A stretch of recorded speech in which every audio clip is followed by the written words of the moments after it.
तो हेलो भाई लोग, कैसे हैं आप सभी लोग। उम्मीद करता हूँ कि आप सभी लोग बढ़िया हो गए। तो भाई लोग, हमें जो है कुछ समय पहले का सीन दिखाया जाता है जहाँ पर जो लैरिल होता है वो अपने जेड को टास्क दे रहा होता है और फिर जो लैरिल होता है वो बोल रहा था कि भाई तुम्हें ज़्यादा कुछ नहीं करना। वो दोनों जो सिविलियंस है उनका हाथ को मतलब जो लिम्ब्स है उसको काट के यहाँ पर लेके आना है। लेकिन पता नहीं क्यों ये जो हायर अप्स है इस छोटे से मिशन को लेने के लिए मना कर दिया था। और वैसे भी मेरे को सोच कर ही घिन आ रहा है कि आखिरकार छोटे मोटे कॉमनर्स अपने मैजिक स्कूल में पढ़ने के लिए आ रहे हैं। अगर सीधे शब्दों में बताऊं तो तुम्हें जो है असैसिनेट करना है कॉमनर्स को क्लास के अंदर। यही हमारा मिशन है। और वैसे अगर तुम्हें डर लग रहा है कि अगर टीचर्स यहाँ पे आ जाए तो मैं तुम्हारी चिंता को दूर करने के लिए पहले ही बता दूं कि जो टीचर्स है वो यहाँ पर नहीं आ सकते, क्योंकि पता नहीं कैसे पर उन्होंने काफी सारे टीचर्स को एक जगह पर इकट्ठा कर लिया है। वेल, अगर मैं सिंपल शब्दों में बताऊं तो हमें इस मिशन को कैसे भी करके पूरा करना ही पड़ेगा। और मुझे उम्मीद है कि तुम मुझे डिसअपॉइंट नहीं करोगे। और वैसे भी तुम्हें अपनी फैमिली को भी तो बचाना है जेड, है ना। इसके बारे में ध्यान से सोचो जरा। फिर अपना सीन शिफ्ट होता है प्रेजेंट में जहाँ पर जो लैरिल होता है वो अपने जेड को पुकार रहा होता है। वेल, मैं तुम्हें समझ नहीं पा रहा हूँ, क्या तुम्हें ग्रेजुएट नहीं होना एडवांस क्लास से, तो तुमने आखिरकार मेरे मिशन को पूरा क्यों नहीं किया। तुम्हें ज्यादा कुछ तो नहीं करना, जो पुअर कॉमनर्स है उनके लिम्स को ही तो काटना है। और फिर ये सुन के जो अपना जेड होता है वो बोल रहे थे कि वेल वो सभी बच्चे पुअर कॉमनर्स नहीं है, बल्कि उनका नाम है नूना और यूरियन, समझेगा। और ये काफी कॉल लोग में बोल रहा और जहाँ तक मेरे को लगता है अभी सिर्फ 2 ही दिन हुआ है जब से तुम एडवांस क्लास में एडमिट हुआ, और मेरे को ऐसा नहीं लगता कि तुम काफी ज्यादा क्लोज आ चुके हो इतने छोटे से टाइम में। फिर जो जेड होता है वो बोल रहे थे कि वेल मैं ऐसा इसलिए नहीं कर रहा हूँ क्योंकि हम सभी लोग काफी क्लोज है, बल्कि मैं ऐसा इसलिए कर रहा हूँ क्योंकि अगर बात की जाए नूना की, जो नूना है उसके पास काफी अच्छा शॉर्ट टैलेंट है और इसी वजह से वो एडवांस क्लास में रहने के वर्दी है।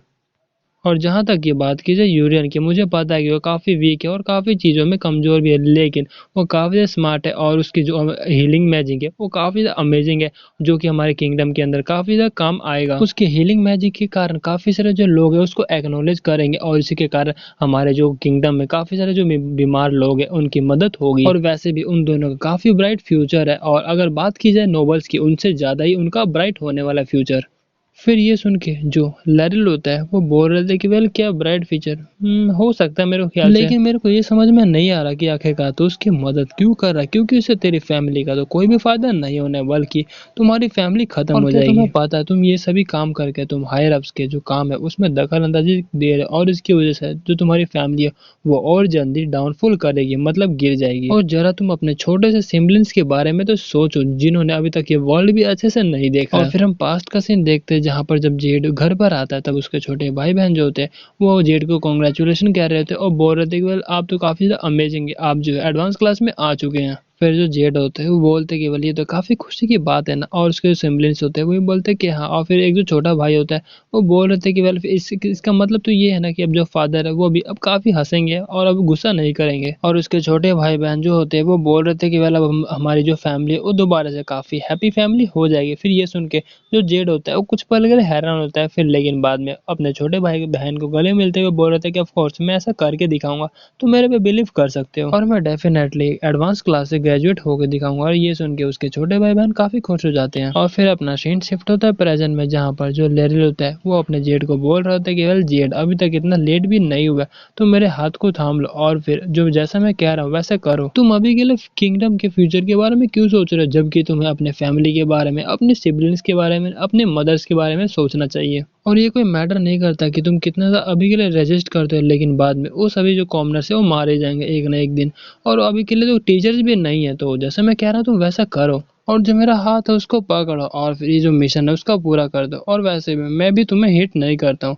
और हम देखते हैं उसकी बात सुन के जो जेड होता है उसकी तरफ हाथ बढ़ाने लगता है, और फिर जो लेरिन होता है वो बोल रहा था कि यार चलो अब हम जो है वैसे भी नोबल मैन है तो हमें एक दूसरे की मदद तो करनी चाहिए ना। लेकिन फिर तभी हम देखते हैं जो जेड होता है उसका हाथ को झटका देता है और फिर बोल रहा था कि यार यहाँ से चले जा, मैं कभी भी ऐसा नहीं करने वाला, कभी भी किसी को धोखा नहीं देने वाला, चाहे वो मेरी फैमिली हो या फिर मेरे फ्रेंड्स हो, मैं सबको प्रोटेक्ट करूंगा। फिर ये सुन के जो लैरिल होता है वो बोल रहा था कि वेल तुम ही बाद में इसको रिग्रेट करोगे, आखिरकार तुमने मेरा साथ क्यों नहीं दिया। और फिर हम देखते हैं जो अपना जेड होता है वो मन में बोल रहा था कि वेल अब मेरे को यहाँ पे हर एक चीज समझ में आ चुका है, जो एडवांस क्लास के बच्चे हैं वो एक कॉमनर स्टूडेंट को असैसिनेट करना चाहते हैं, यूरियन और एलिना।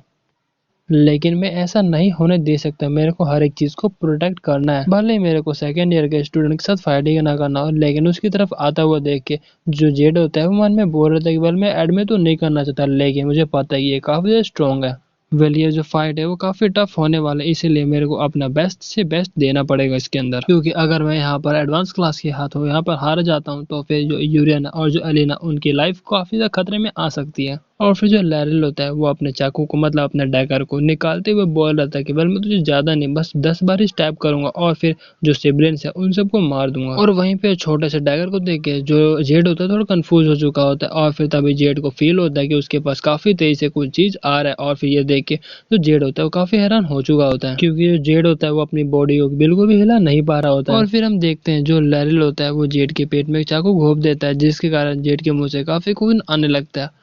तो भाई लोग आज के लिए इतना ही, मिलते हैं अगले एपिसोड में, तब तक के लिए टाटा बाय बाय और सायोनारा।